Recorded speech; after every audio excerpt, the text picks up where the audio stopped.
Hi, everybody, and welcome to this edition of the Real Life Podcast. I'm Elizabeth Hamilton-Guarino. Yeah, I know my name, Katie, with the fabulous Dr. Katie Eastman. I don't have editing software with me here in South Carolina, so that's going out the door like that. Elizabeth Hamilton-Guarino is my name. I love it. Anyway, hi, Katie. Hello. I How can are you? so relate to that. I just have had the weirdest sleep these days. Woke up with an earthquake. First time in my life. The bed was shaking, but it was pretty funny because I yelled at my husband. I said, John, it's an earthquake. It's a real earthquake. And he's like, nah, it's the cats. Cats. Yeah. Well, we had one of those in Maine a little bit ago. And it sounded like a freight train was coming and it rolled underneath us. And we both looked at each other like, that's an earthquake. And sure enough, that was an earthquake. And did it sound really loud or was it just bumpy? It didn't last long, so I don't know. I had a fan going and so I didn't really notice what it sounded like, but it was something. But more importantly, it was the shaking that was just bizarre. The whole house was shaking. Yeah. Yeah. So we had to live on a hill, so yeah, it was weird. Yeah. Well, good. I'm glad everybody's okay. And yes. When I saw it, I woke up because I'm on the East Coast. Katie's on the West Coast. I look, I'm like, oh man, they had an earthquake. And I always make sure there's no tsunami warning in case I need to, call you and drop you out of bed, like get out of there, whatever. Yeah. You always say you're high enough up though. So yeah, we are high enough. But if we're in our office down below in the marina, we're toast. But we know that when there's an earthquake to go up to a house. We left Maine about 6 weeks ago to do winter someplace else. So we're actually in South Carolina in Myrtle Beach, as you know, and the audience now knows. But we're in this fabulous condo that we rent every year, and this side's the golf course and this side's the beach. So life's kind of sweet right now, and so you can it's one of those moments where you can kind of tune out the world a little bit and try to anyway or whatever. And then like over the weekend, a fire erupted. So we actually have a wildfire blazing in South Carolina of all places, which is pretty trippy. It's like 2 miles that way from us. And like all weekend long, the planes and the helicopters were going over the golf course with water. So things that what do we say, Katie? No one's immune anymore, maybe? Oh no, shit happens everywhere. Yeah. And you just have to figure out how do you find your beach walk in the midst of it. And we went, there's a beautiful place in Washington. It reminds me of this combination of the state of Washington and New England because it's got this beautiful field and it's way on top of a cliff and you can see the mountains in the distance that are all covered. They're white capped, and it's just the most beautiful natural setting. And we went the other day. We just went to feel what you talked about, just get away from the world, just kind of escape into nature, which is such a beautiful thing to do. So I feel really blessed to be able to go do that. I really do. Yeah, I feel super blessed. We've been taking lots of beach walks and things like that. And even like we came down here COVID year even, and it was an escape where we could be alone and be on the beach or be wherever and things like that. So we've been coming down here for quite a while. And but it's nice when there's turmoil or whatever, and you can take your moments. I was really happy to see you out on the beach. It was. I was like, there she goes. She's getting some peace. It's important right now, isn't it? It is, and I think you don't have to have a beach, or you can actually do it. And I do it every morning before anybody gets up. I have my little chair that I have by the window, and I have my little coffee thing, and I sit and I listen to these vibrations that soothe me every morning. And that's my quiet, peaceful time. You can do that anywhere. You don't have to be in a beautiful setting. You can be in a corner of your apartment, but it's peaceful. You're creating peace. And I think that's just really important for everyone to do, no matter what's going on in your life. Yeah. And I think some of us have those skills from COVID because COVID so rocked us to the very core that we were like, how do I calm down? Like Peter and I, we would drive to Home Depot in South Portland, Maine, and we would sit there by the pond, and I would just bring my camera and like watch the blackbirds, Yeah. or the little beaver that was in the pond, and just Yep. do things that were peaceful. Or we'd get in the car and drive somewhere, or there's all Yep. sorts of things. But I love you forgot to mention that usually in the morning you have a cat on your lap, because cats Oh yeah, bring that's us true. amazing peace too. Animals true. are a great source of peace and tranquility when Yes. don't when you're vibrating on all scores and Right. sentences. When there's an overload. Yeah. And it's really, but don't trip over them. You might end up almost dying if you trip over them. So be careful. So But, yeah, so we were gonna talk today. You know, I'm glad we're both in great places, and I keep hearing I'm jealous that you're at the beach, Elizabeth, or whatever, and I'm like, you know, we trade off. Like we were just talking to Peter and I were just talking to somebody earlier. They do their thing in April. I'm like, oh, I'm so jealous of you right now. It's February. It's so cold up here in New England. I'm like, yeah, but you go to Florida for like the whole month of April, and it's not that great in Maine then. So you'll get your moments. So I think it's important to know that we all trade off these moments of whatever it is, peace, unhappiness, happiness, joy, you know, whatever it is, we are trading off moments all around, and not everybody's going to like line up to have the same thing happening at exactly the same time. no, yeah, absolutely. And we all have different I mean, I'm 64 years old. I didn't have my view of the water until I'm 64 years old. Yeah. So it took a long time. Have had that in my heart's desire for years and years and years. And I still have a pool in my heart's desire, but that hasn't happened yet. So that I may be 80 by then, but still we all have our own needs, and but you have to figure out how to find that solace, that rejuvenation in your own backyard, in your own way. I mean, I remember being in Boston, and man, there was just nothing around in terms of nature that I could find, but I created it by a little corner of the apartment with plants. And when I was in seminary, that's what I did to kind of give myself that peaceful space. So you can do it anywhere. You don't have to have the beach. But some of us are blessed that we've got some place to walk. So brings us to the topic of the day, right? What's our topic for the day? So it kind of brings it out that we're all in different places. We all have different times when we're more uncomfortable than other people might be.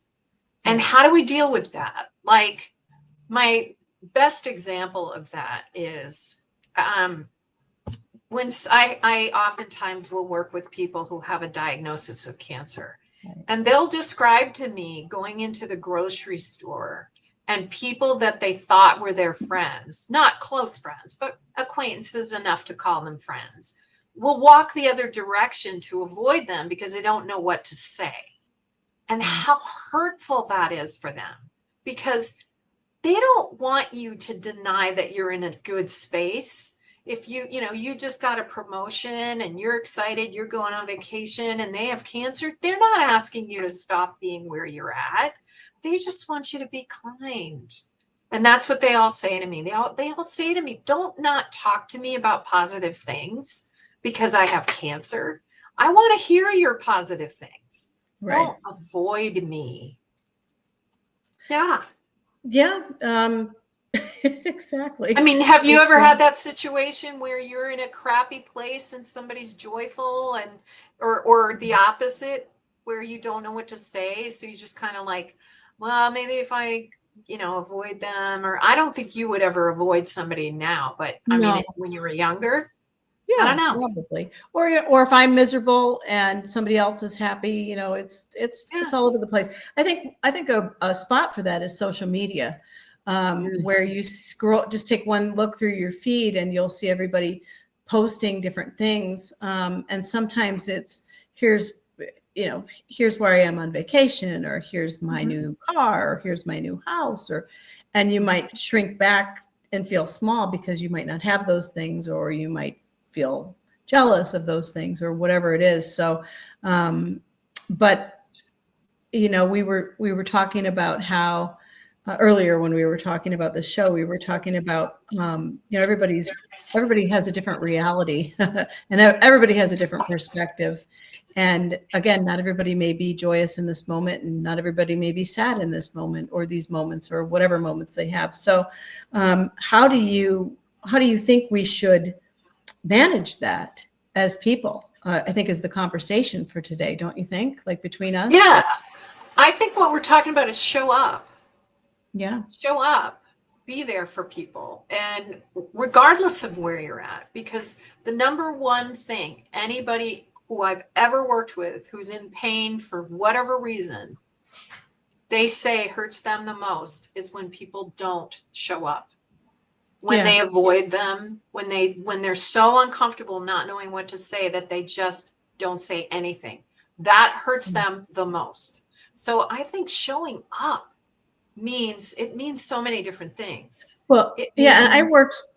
Oh yeah, kind. Being kind. Yeah, I worked with a lady who was at work for a long time, really miserable, and almost got to the point where she would exclude herself from everyone because she had so much going on in the background of her life that was making her sad, that every time she went to the break room and people were laughing or people were joyful or people were this or that, she felt like she didn't fit in, and she couldn't fake joy in the moment. So like she really was sort of schlepping to work every day, baseline, very sad. And she had a real inability, whatever, to bring herself up out of the sadness to experience really even any joy or any happiness, even in herself, in others, and so forth. And she felt like she would shrink back because she felt like it made her really hard to be around. Yeah, that is such a common thing with people grieving. Yeah. Because we have this really big misunderstanding about grief, that it goes away. Goes away. It yeah. doesn't. No. It doesn't. And depending on the situation, it likely will go on for years, a few years, depending on the loss. Look at Dolly Parton. She just lost her husband of 16 years. You think she's going to stop grieving anytime soon? No, she's going to grieve for the rest of her life, off and on. And so what we don't understand about that is we've got to learn how to be comfortable with discomfort. Yeah. Other people's discomfort. We need to show up, even if it's uncomfortable. Yeah. And just be clear that you don't know what to say, but you're here. It's like my mom on Valentine's Day. My parents were married forever. This would have been their 50th anniversary. And you wanted to call both of them up. Unfortunately, my dad passed away in 2018, and you want to be like, happy 50th anniversary. So, you could just feel my mom's just intense pain on Valentine's Day. She wanted to be happy because there's grandkids everywhere and little Valentines and so much love and this and that. And then there's this other division of her that is just deeply just in sorrow and grief and everything. And she's she said she was trying to almost fake it through. Yep. Yep. Yeah. I have so many clients that will come to me and say they fake it all the time just so other people will feel more comfortable. Yeah.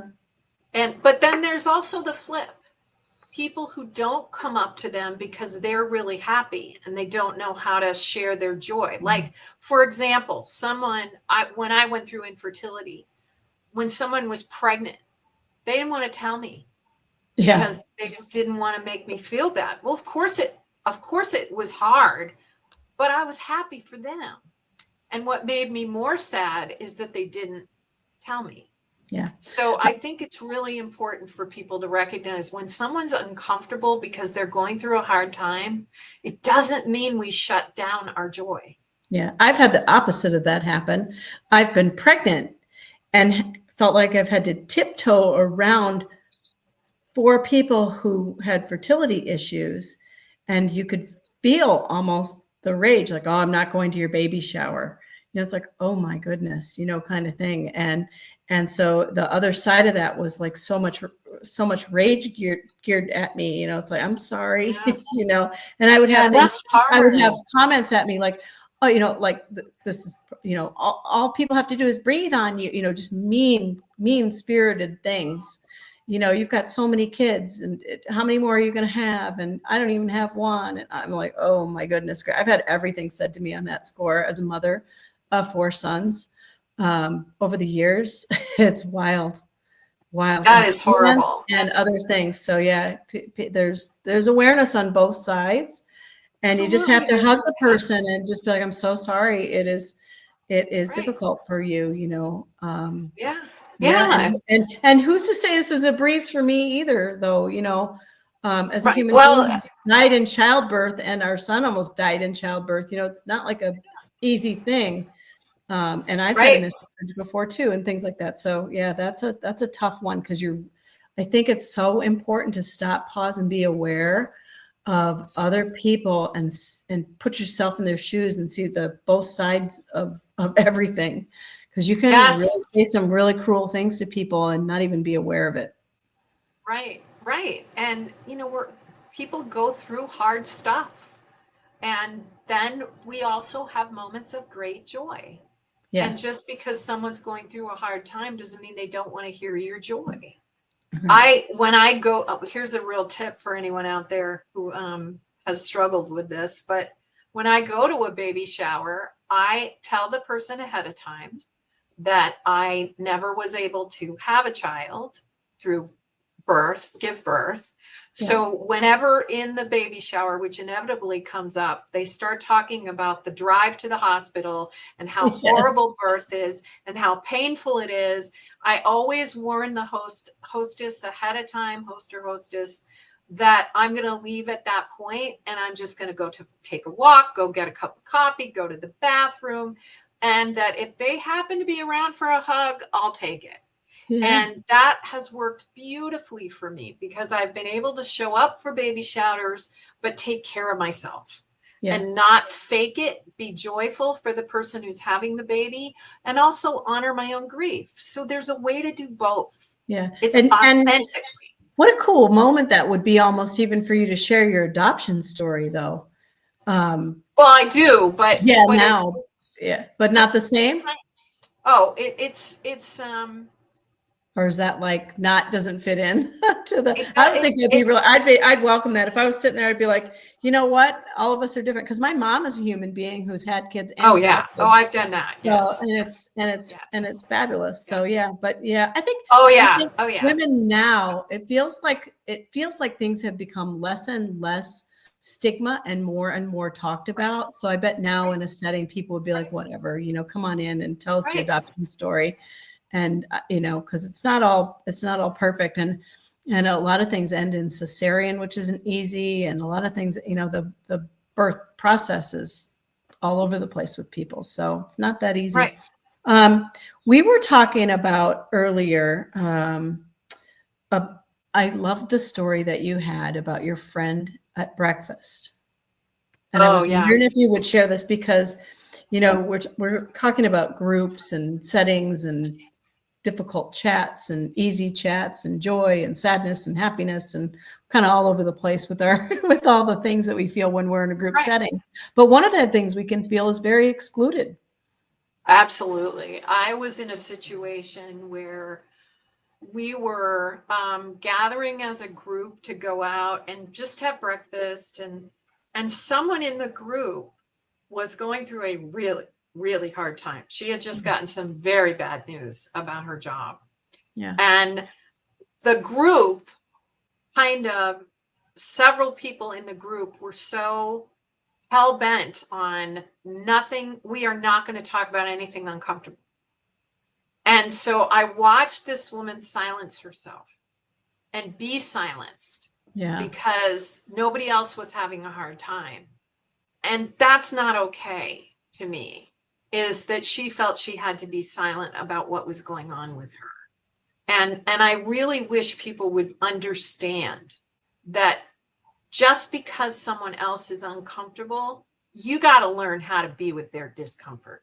Right. You just do.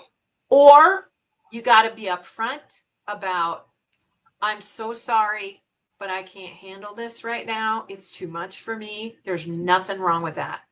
but shutting them down and shutting them up, not okay. And that's what I watched happen. It sounds like the rules of your group got shifted in a Yes. the group rules got changed and nobody was aware. Like it might have been a group you would have never joined. Yes. if you knew the rules. Yeah. It was like this is a fun group, no room for anything other than fun. And that is not the way that group used to be. Do you think it was that moment and just that once? Or do you think it's the way the group will be from now on because there's just so many difficult topics going around right now that nobody knows what's safe and what's going to set people off or whatever. So here's the question though, then what's the definition of happy topics then that we're allowed? Is there a list? Like you can talk about puppy dogs and dogs. And I mean, rainbows and puppies, but, and I feel like what's really good about it is that someone articulated, regardless of what's going on in the world, I refuse to talk about it. I don't want to think about it. I'm living my life. I'm done with it. And everyone else was like, wow, okay. So does that mean we all have to do that? And so everybody, that rule changed. Yeah. And so now we get to choose. And what's good about it again or not, really. The person was really clear. This is where I'm at. This is what I'm doing. This is how I'm doing it. And that's fine, as long as you don't have somebody else who's hurting and you're shutting her down before she even has a chance to say something's wrong. Do you think the people were saying, look, this isn't the right time or appropriate moment to share this sadness and things like that? Or it had always been a group where you talked about anything and then all of a sudden somebody appointed themselves head of the group and changed the rules to rainbows and puppy dogs and kitty cats and whatever else because they had enough of whatever. Yep, that's what happened. That's an interesting group. I'll be interested in the next show to hear if you went back for more or. No, I think that in this time period in the world, I belong with a different group. Probably. And I went back to this person who was silenced, and I reached out several times. I've reached out and said, how you doing? What's happening? Because I'm perfectly comfortable with being engaged in that conversation. And that's okay that not everybody is. Absolutely fine. Well, the other thing I think if you're going to change the rules, tell people ahead of time. Yeah. And the other thing too, is not everybody's equipped with your skill set either. You kind of got an eagle eye view on that whole group, that whole table, of everything, all the dynamics. Oh yeah. And I think people don't have that. And they just know, look, this hurts my heart right now. I don't want to talk about it. I just want to be with my friends and talk about rainbows and puppy dogs today. And maybe that could have been said better. Like, every other meeting is happy. I don't know how to solve I'm trying to solve it now because I know it's a group that you like. And it's like, okay, how do you do that? I was in a group once where it's like, I can't remember. It was like 2 flower petals and a thorn or something. I can't remember.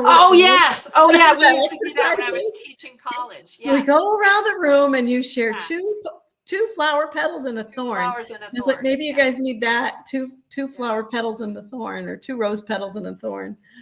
I don't know, but I think that the point of it is don't shut someone down. Yeah.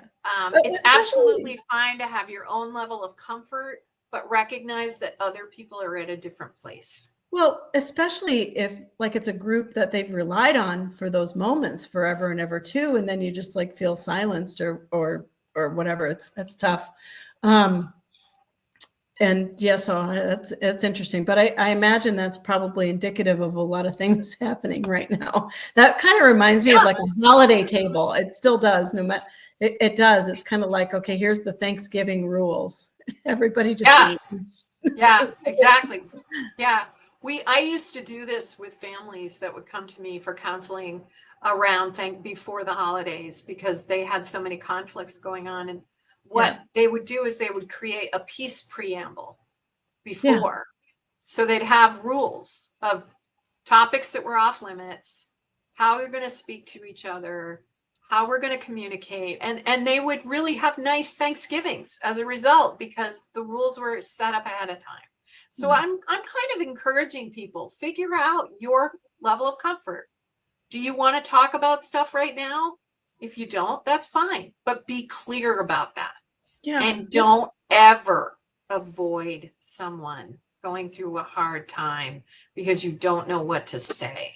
Don't ever avoid someone in the grocery store or in the pharmacy, or if you're having happy news and they're going through cancer treatment, don't avoid them. Just say, I don't know what to say, or I just wanted to say hi.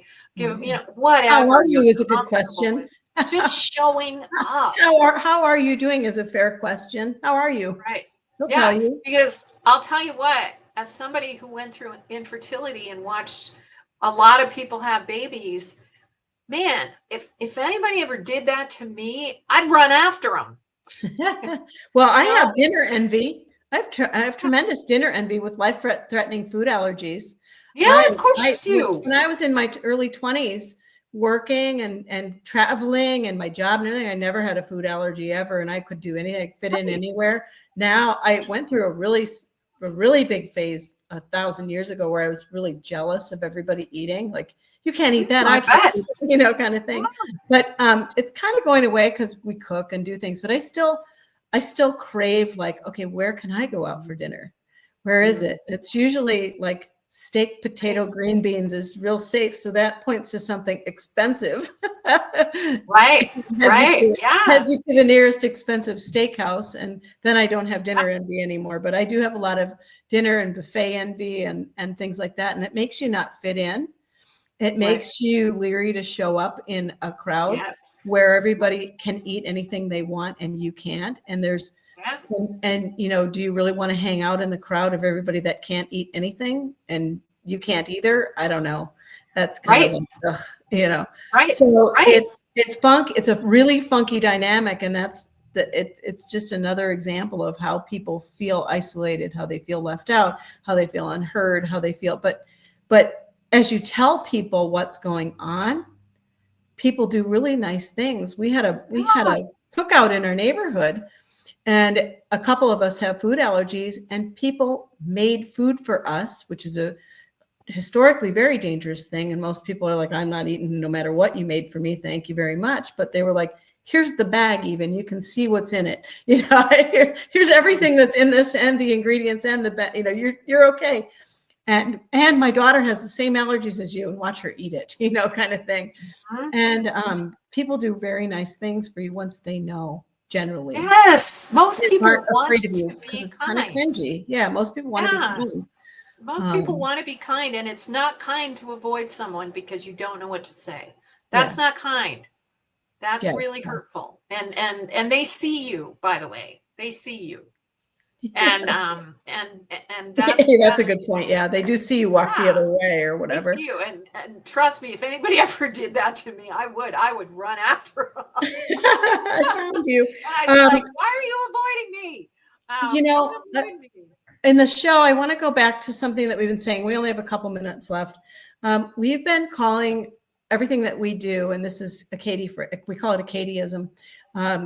She has termed the phrase "no fluff zone," which I really love for our books. And we have a new book coming out, the Peace Guide book, which is coming out in 2026. No, you can't pre-order it yet. We're not done writing it. We're still working on it, but no fluff zone is a thing we say, and it's part of our podcast, part of our books, and part of our everything. And Katie, explain what that is, because it's so needed. Okay. So how many of you have read The Velveteen Rabbit? Yes. I mean, of course, we've all heard of the Velveteen Rabbit. The Velveteen Rabbit is all about authenticity and showing up with your rough spots and being real and letting people help you and helping others. That's what we're talking about, a no fluff zone. Don't pretend you're fine when you're not. Don't pretend everything's okay and hide your suffering or your struggle. And also don't pretend that you're not joyful when you've got great news.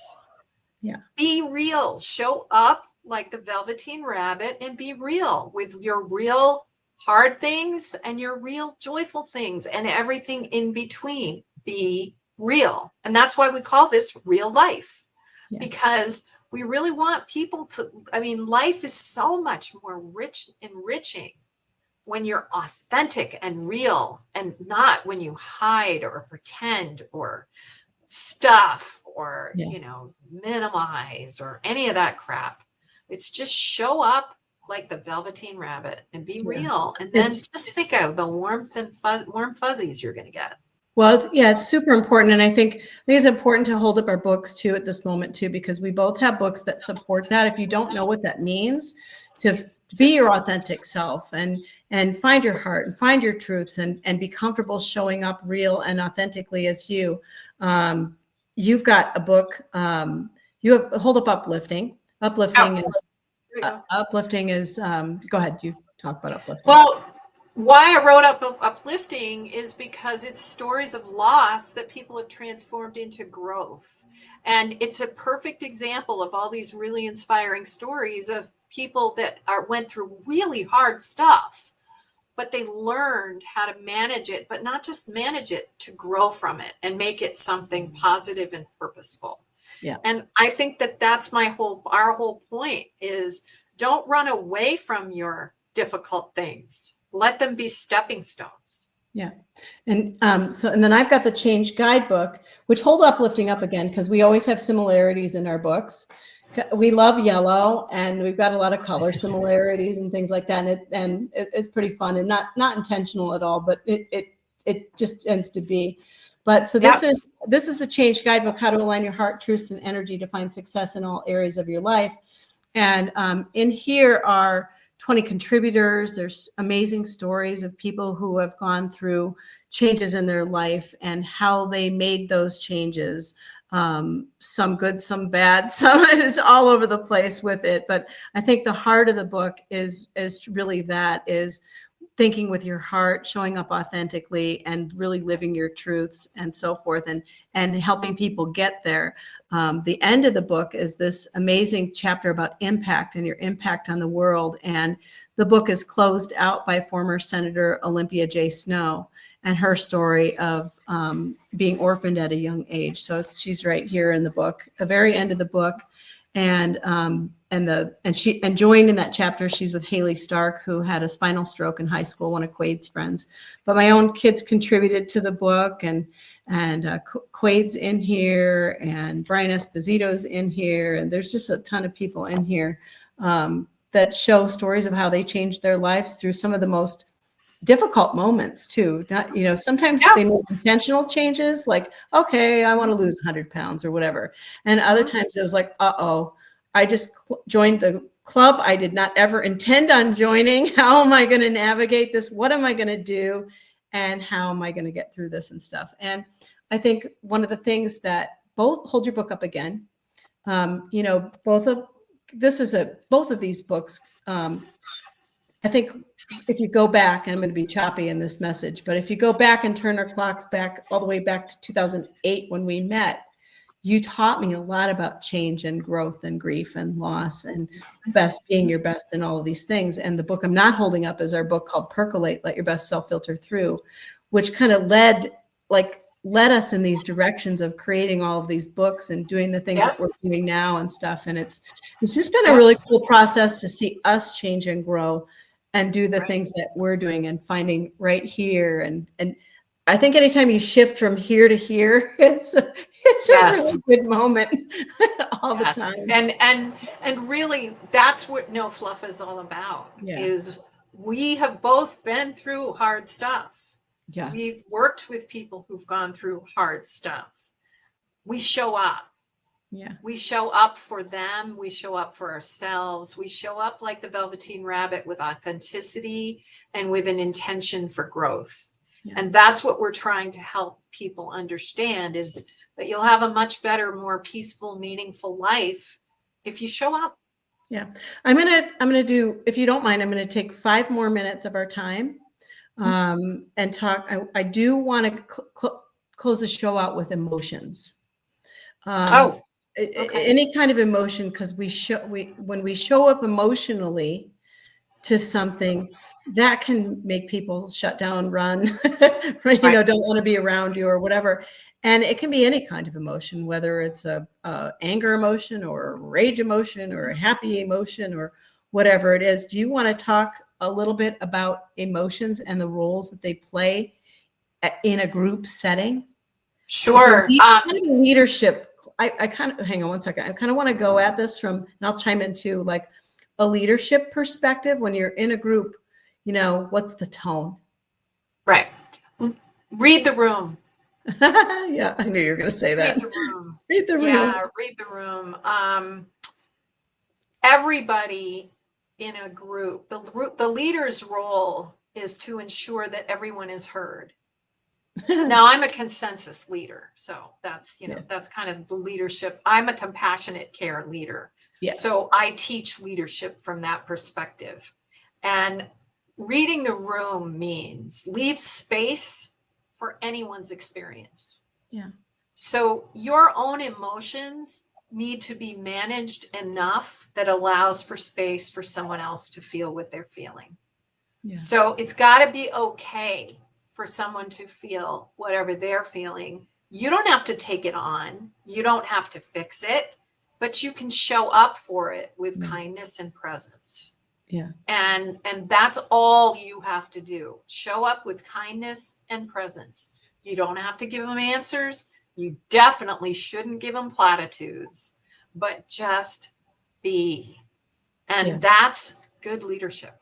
Yeah. Sometimes what you need. Yeah. Sometimes you got to have tools to lobby the ball back into their court too, because people can be boundary jumpers with emotions a lot of the times too. So I think it's really important because sometimes people feel like they're in that spot where they got to give advice and you don't have to. And you can ask really clever questions that just bounce it back over. Like, what do you think about that?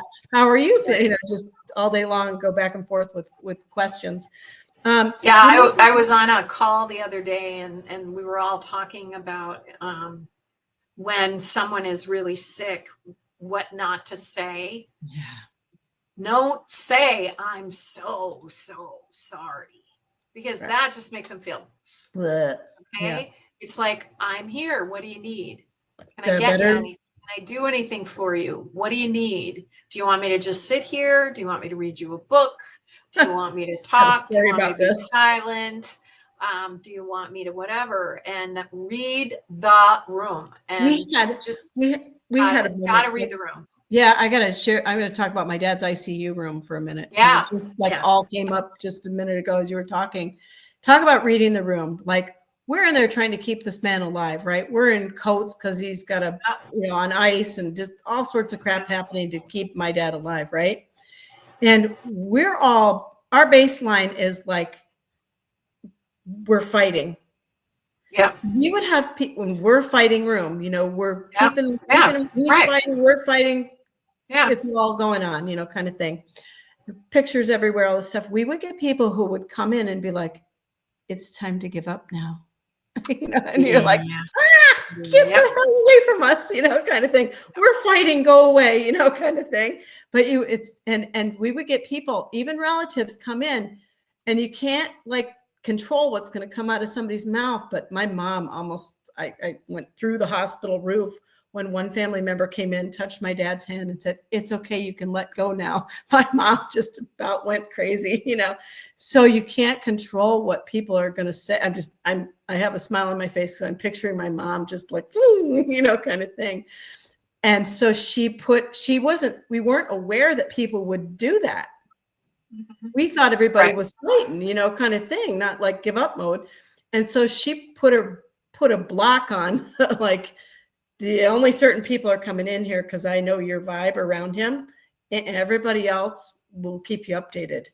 And the group got real small. Even one of the doctors was like, we were like putting our arms around one of the doctors at one point because he was like, there's nothing more I can do. I'm like, sure there is. Let's go, kind of thing. Because we were like delusionally positive about things, and which worked, by the way, because he survived way longer than any human, probably should have or could have in those circumstances. It was crazy, miracles happening. Yeah, we used to call that Leaving the flunking room. hospice. What is it? We used to call that flunking hospice. Yes, thank God, right? Yep. And good hospice workers, as I've been trained as a hospice social worker, you know better. You read the room. You read the room, which is what, in my father's case, he was in a palliative care unit in a hospital. Our family was gathered around saying goodbye. We were all crying. We were all really sad. We were feeling what we were feeling. And this perky nurse came flying in the door. And she goes, "So, Mr. Eastman, how are you today?" Opposite. My Yeah. father, well, I've never been more proud of my father. He goes, "Jesus Christ, I'm dying. How the hell do you think I feel?" You know, My dad had really one of let those her too. have it. Yeah. So you just don't know. Both sides of this are equally important and valuable. Read the room. Yeah, that's Read the super room. important. And apply that toward whatever you've got Everything. going Everything. on. Everything. Yeah. Everything. Show up like the Velveteen Rabbit. Be more comfortable with other people's discomfort. Yeah. And I think Show up.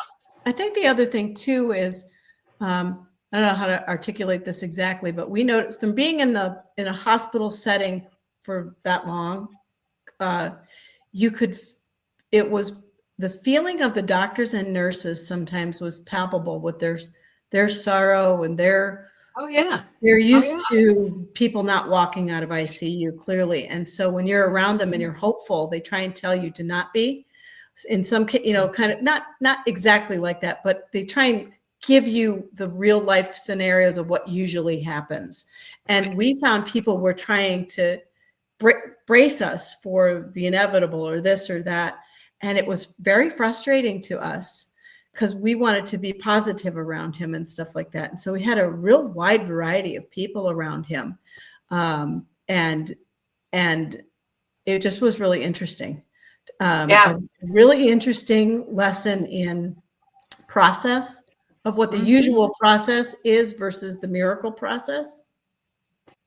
And the fact is, as a healthcare worker, they have to do that. Oh yeah, they do. And so it's how they deliver that. Because my training was, you always hold hope for cure while preparing for death. Yeah. You do both. You do both. You offer both. So in everything, it's yes and. It's no matter what crappy thing is happening in someone's life, you hold hope for something positive to be learned from it. And that's what we're all about. And the way you do it is you lift yourself up and you let other people lift you up and you lift up others and you don't run away from people's pain. Yeah. What's the hardest part of this for you? We were talking about that being a question we were going to ask each other. When you don't feel like you fit in with a group of people, what do you do and what is the hardest part for you? And then we'll end at about. I think this showed up when I used to do hospice for children. And that is a definite downer when you're at a cocktail party. Yeah. And when I once had a thing where I was at a fundraiser and I was sitting next to this woman and she asked me what I did for a living. And I told her, well, I run a children's hospice program. And she literally turned away from me and stopped speaking to me and didn't speak to me for the rest of the night. I wonder why. And it was really, really, really painful. And the irony is the fundraiser was for my program, but she just couldn't talk to me. Well, there. Yeah. And I felt like such a pariah because I cared for dying kids. And it's like, excuse me, people, somebody's got to do it. Yeah. You know, and why not me? And why not the most compassionate person on the planet? There you go. Yeah. Yeah. Well, but that's turning away from me because you're uncomfortable for some reason was hurtful and painful. If she had some story behind it and just had said, wow, that must be really hard, I'm really uncomfortable with that, I would have been fine. But she just rejected me. And it was really, really hard. And so I would just say to everyone out there, don't just walk away from someone. Yeah. Show up. Tell them why. Yeah. Don't run away from him in the grocery store. Just don't do that. Yeah. Yeah, no. And I think the hardest part for me in that when I feel like I don't fit in or I don't belong or something like that is probably more the heart hurt. Yeah. And the trying to understand sometimes I used to do this a lot where you go, well, what's wrong with me? Yes. Yeah. I think people go right here and they go, well, why don't you like me? What did I do to you ever? Kind of thing. And I just actually had that happen to me yesterday or the day before. And it was like, no matter what I do, you're not going to like me, are you? I can just feel it. Yeah. And I'm old enough now where I'm like, so be it then. There's that's right. people. Yeah. But I used to be like, oh, you don't like me? Well, let me make you like me. Let me make you like me, kind of thing. And I think that can be a really frustrating thing for people when you aren't liked by everyone. Right. Or when people walk away from you for people, some reason. Yeah. For you aren't everybody's reason, cup of tea. Nope. And now I can respect why. Yeah. Obviously why you wouldn't want to talk about dying children for sure. However, do it in a respectful, compassionate way. Yeah. Yeah. And I think anytime you aren't vibing with somebody, just do it in a kind, but just some kindness so the other person isn't, damaged permanently would be nice. Right. And people are have habits and emotions and things like that. And it's like, well, you don't have to hurt people. Okay. You don't want to hang around. And you don't have to, nobody has to stop being what they're being. Just show up with compassion is what we're saying. That's the no fluff comment for the day. Yeah. Yeah. All right. Well, good conversation. Always. Yeah, always. And we'll send people to besteveryou.com. I will not type up a banner right now that flashes below us and rolls. I'll just let people go to besteveryou.com and go walk on the beach. Yeah, we're gonna go walk on the beach. Probably it's supposed to rain here tomorrow, so we'll see. But I think it's a moment to just find those moments of your what brings you peace and that just kind of like if you need a hug, take the moment out and find something that gives you that hug, whether you actually have to do this or go somewhere or whatever it is. Or if you need conversations and you're not comfortable in groups, maybe make them one-on-one. I know you're available. I'm available. We can listen. Yeah, reach out. Reach out to us. Maybe your conversations need to be more one-on-one right now. If you've got something that you're thinking or feeling or whatever, and you don't feel like comfortable in a group, that would be what I would suggest, I think. Right. Yeah. So anything else before we go? No, just if you haven't read The Velveteen Rabbit, go read it. Yeah, I love The Velveteen Rabbit. That's a good one. I'll Guess How Much I Love You, another bunny book. Have you read that one? Oh, I love that one. Yes. Guess How Much I Love You. Yeah, it's such a good book. So anyway, all right. Bye, Dr. Katie. Bye, everybody. Thanks for listening, watching. Everyone. All right, take care. I got to find how to turn this off. Okay, bye.